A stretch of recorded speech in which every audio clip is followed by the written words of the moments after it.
Berdoa mulai. Bismillahirrahmanirrahim. Alhamdulillahirabbil alamin. Arrahmanirrahim. Maliki yaumiddin. Iyyaka na'budu wa iyyaka nasta'in. Ihdinas siratal mustaqim. Siratal ladzina an'amta 'alaihim ghairil maghdubi 'alaihim waladdallin. Amin. Shadaqallahul azim. Anak-anak, bagaimana kabar kalian hari ini? Alhamdulillah, luar biasa. Allahu Akbar. Ada yang tidak hadir hari ini? Ada. Amin. Saya doakan semoga teman kalian, amin, bisa hadir pada pertemuan berikutnya. Sebelum kita mulai pelajaran kita hari ini, masih ingat pelajaran minggu lalu kita membahas tentang cerpen dan ciri-cirinya. Kemudian masih ingat juga tugas yang Bapak berikan minggu lalu tentang apa? Kalian ditugaskan untuk membaca unsur pembangun dalam cerpen. Jadi materi yang akan kita bahas hari ini adalah mengidentifikasi unsur-unsur pembangun di dalam cerpen. Sebelumnya perhatikan. Jadi materinya adalah mengidentifikasi unsur pembangun teks cerita cerpen. Kita perhatikan dulu kompetensi dasar. Kompetensi dasarnya 3.5 mengidentifikasi unsur pembangun karya sastra dalam teks cerita pendek yang dibaca atau didengar. Kemudian indikator pencapaian kompetensinya. Jadi yang pertama adalah mengidentifikasi tema, tokoh, dan penokohan dalam cerpen. Kemudian yang kedua, mengidentifikasi alur, latar, sudut pandang, dan amanat di dalam cerpen. Kemudian tujuan pembelajaran kita hari ini. Setelah pembelajaran selesai, diharapkan kalian mampu mengidentifikasi tema, tokoh, dan penokohan dalam cerpen. Dan tujuan yang kedua adalah mampu mengidentifikasi alur, latar, sudut pandang, dan amanat di dalam cerpen. Jadi itu tujuan pembelajaran kita hari ini. Masih ingat apa unsur-unsur pembangun di dalam sebuah cerpen? Silakan diajar mungkin. Ada tema, alur, latar, tokoh. Ya. Yang lain? Siapa? Silakan. Abkori. Apa saja? Unsur intrinsik dan unsur ekstrinsik. Jadi bagian yang disebutkan sifat itu merupakan bagian dari unsur intrinsik. Apa saja unsurnya yang tadi? Tema, alur, latar, tokoh, penokohan, sudut pandang, amanat. Ya. Perhatikan unsur pembangun dalam cerpen. Ada dua unsur pembangunnya. Yang pertama adalah unsur intrinsik, yang kedua adalah unsur ekstrinsik. Apa yang maksud dengan unsur intrinsik? Unsur pembangun yang berasal dari Unsur pembangun yang berasal dari dalam cerpen. Kebalikannya adalah unsur ekstrinsik. Apa maksudnya? unsur pembangun karya sastra yang berasal dari luar. Ya, unsur pembangun yang berasal dari luar cerita. Baik, kita akan membahas unsur intrinsik. Tadi teman kalian sudah menyebutkan unsur-unsur intrinsik. Yang pertama adalah tema. Apa itu tema? Gagasan yang ada di Ya, gagasan utama yang menjadi dasar pengembangan sebuah cerita. Kemudian di samping ada tema ada alur. Alur artinya apa? Urutan jalan cerita atau rangkaian cerita. Kemudian berikutnya latar. Apa itu latar? Latar terkait dengan tempat, waktu, dan suasana. Latar tempat menanyakan di mana cerita itu terjadi. Latar waktu menanyakan tentang kapan cerita terjadi. Latar suasana menanyakan keadaan dalam cerita. Berikutnya apa lagi? Tokoh. Apa itu tokoh? Pelaku di dalam cerita. Pembagiannya bagaimana? Ada tokoh apa saja? Apa itu antagonis? Tokoh yang bersifat jahat.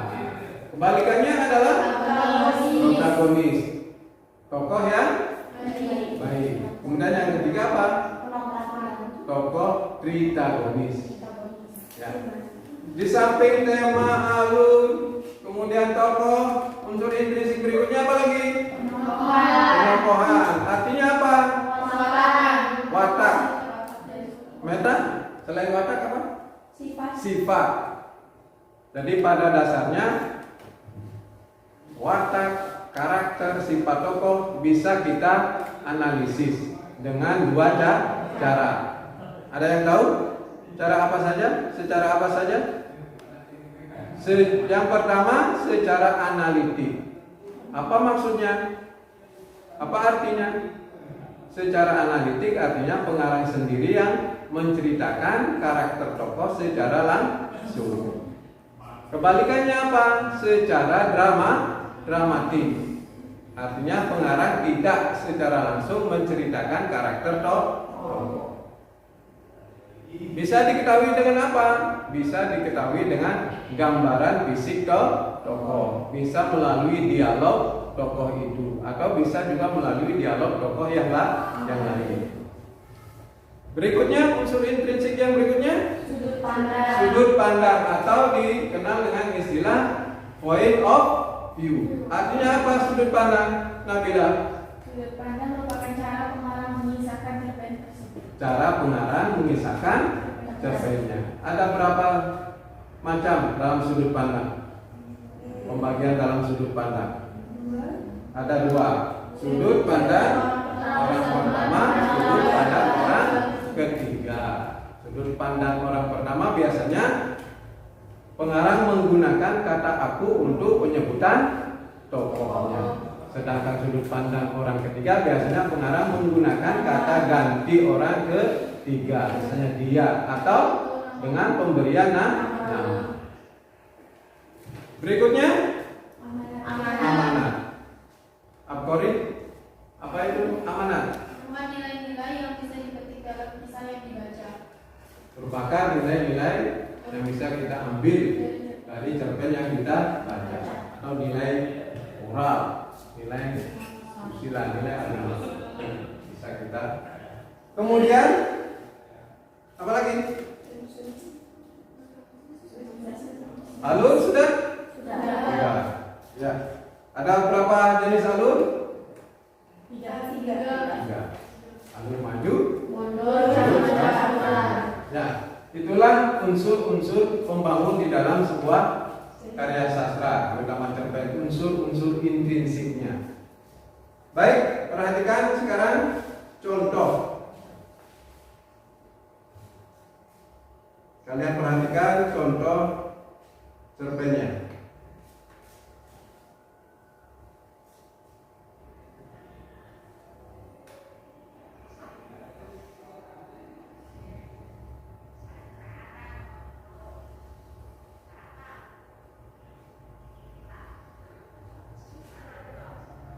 Silakan diperhatikan.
menyaksikan tayangan cerpen.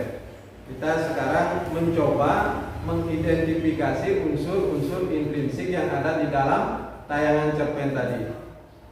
Terkait dengan unsur-unsur intrinsiknya. Tokoh. Siapa yang bisa menjelaskan tokoh yang ada di dalam cerpen tadi? Nabila, silakan. Tokohnya itu ada Ibu Randy, Rio, dan Randy. Ibu Randy, Rio, Rio dan Randy. Randy. Ada yang lain? Menambahkan? Tidak. Penokohannya. Silakan Aktori. Tokohannya yang si Randy itu setia kawan, pemberani, sampai gitu dia punya rasa malu terhadap cewek. Ya, itu terkait dengan tokoh si Randy. Orangnya bagaimana? Pemalu, kemudian setia kawan dan pemberani. Meta, selain Randy, tokohnya siapa lagi? Rio. Rio. Bagaimana penokohannya? Rio itu sama juga, dia setia kawan. Terus dia juga pemberani. Pemberani. Ya, Syifa, terkait dengan latar, di mana saja peristiwa itu terjadi? Di warung. Di warung Dan jalan raya. dan jalan raya. Kemudian Nabila, amanatnya. Amanatnya yang bisa kita ambil itu, jika kita sudah berjanji, kita harus menepati janji. Ya, beri aplaus dulu. Nah, itulah contoh kita mengidentifikasi unsur-unsur intrinsik di dalam sebuah cerpen. Nah, berikutnya kita akan berlatih secara berkelompok. Kita akan mengidentifikasi unsur-unsur di dalam sebuah cerpen. Nanti Bapak akan berikan 2 buah cerpen. Silakan nanti secara berkelompok kalian identifikasi, cari unsur-unsur intrinsiknya. Paham? Paham. Kalau belum paham, silakan ditanyakan sebelum kita berlatih secara berkelompok. Silakan kita bentuk kelompok dulu. Geser mejanya, kita bentuk kelompok. Silakan nanti kalian kerja kelompok. Bapak bagikan 2 buah cerpen.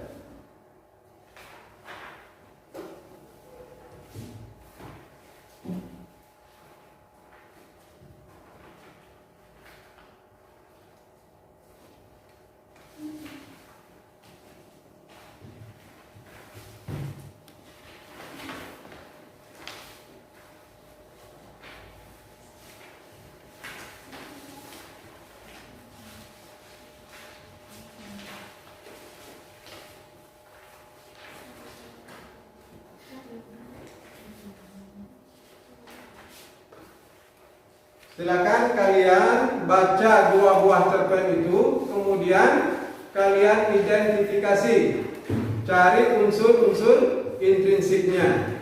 Catat di bukunya. Kemudian kalau sudah selesai nanti kita akan mempresentasikan ke depan. Kalian akan mempresentasikan ke depan. Paham? Ya, silakan kalian bekerja.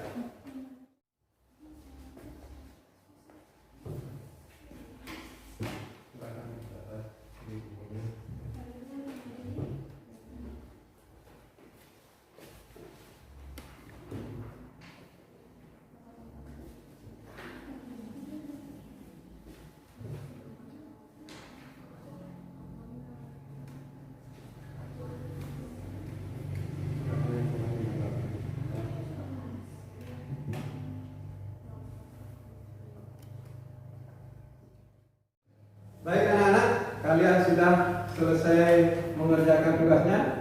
Berikutnya adalah kita akan melakukan kegiatan presentasi dari masing-masing kelompok. Mempresentasikan hasil kerja kelompok kalian. Dimulai dari kelompok 1. Silakan kelompok 1.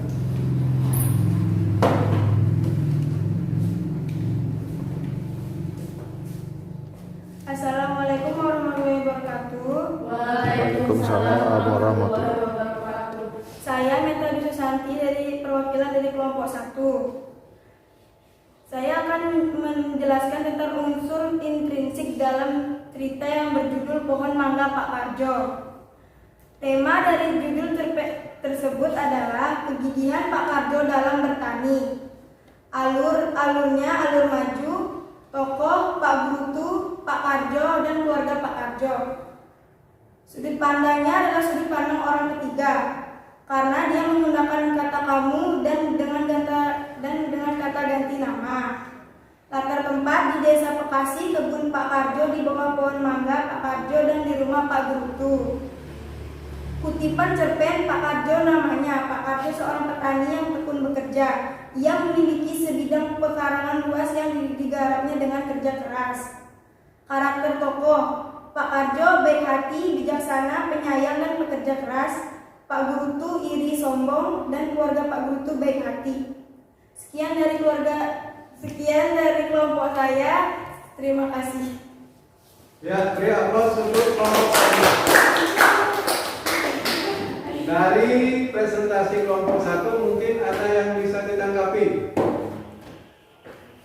terkait dengan sudut pandang yang digunakan pengarang. Tadi dijelaskan sudut pandang yang digunakan oleh pengarang adalah sudut pandang orang ketiga. Cirinya menggunakan kata ganti orang keberapa? Orang ketiga, yaitu iya atau iya. Ya. Jadi demikian tadi presentasi dari kelompok 1.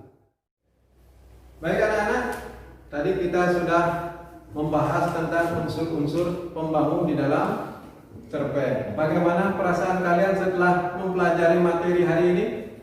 Bisa beritahu unsur-unsur di dalam cerpen tersebut. Iya. Abkori, bagaimana perasaannya?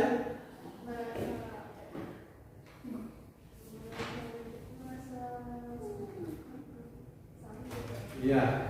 Jadi apa yang bisa kita ambil dari pelajaran tadi terkait dengan unsur-unsur pembangun, unsur-unsur intrinsik dari sebuah cerpen? Apa yang bisa kita ambil? Silakan diajak. Mengetahui lebih detailnya dari unsur Ya, dapat mengetahui unsur-unsur intrinsik sebuah cerpen. Baik, anak-anak, sebelum kita mengakhiri pelajaran hari ini, kita akan mengerjakan post test. Kalian akan mengerjakan post test, ya. Silakan disiapkan alat tulisnya. Kita akan mengerjakan post test. Waktunya 5 menit. Silakan dijawab soalnya.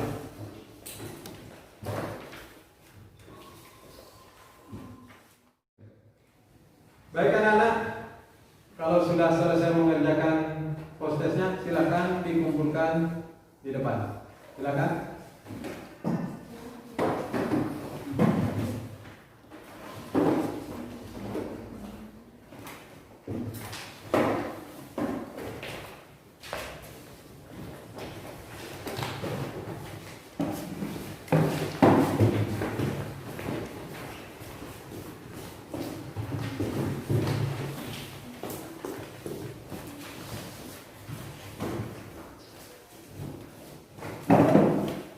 Sebagai tugas untuk pertemuan berikutnya, silakan kalian cari teks cerpen, kemudian baca. Nanti kita akan membahas tentang menyimpulkan unsur-unsur pembangun di dalam cerpen yang dibaca dengan alasan, dengan bukti dan alasan. Paham? Paham. Baik. Kita akhiri pertemuan kita hari ini. Kita akhiri dengan membaca doa. Silakan Nabila dipimpin. Berdoa mulai. Bismillahirrahmanirrahim. Allahumma arinal haqqa haqqa warzuqna ittiba'ah wa arinal batila batila warzuqna ijtinabah. Subhanakallahumma wa bihamdika asyhadu an la ilaha illa anta astaghfiruka wa atubu ilaik. Allahul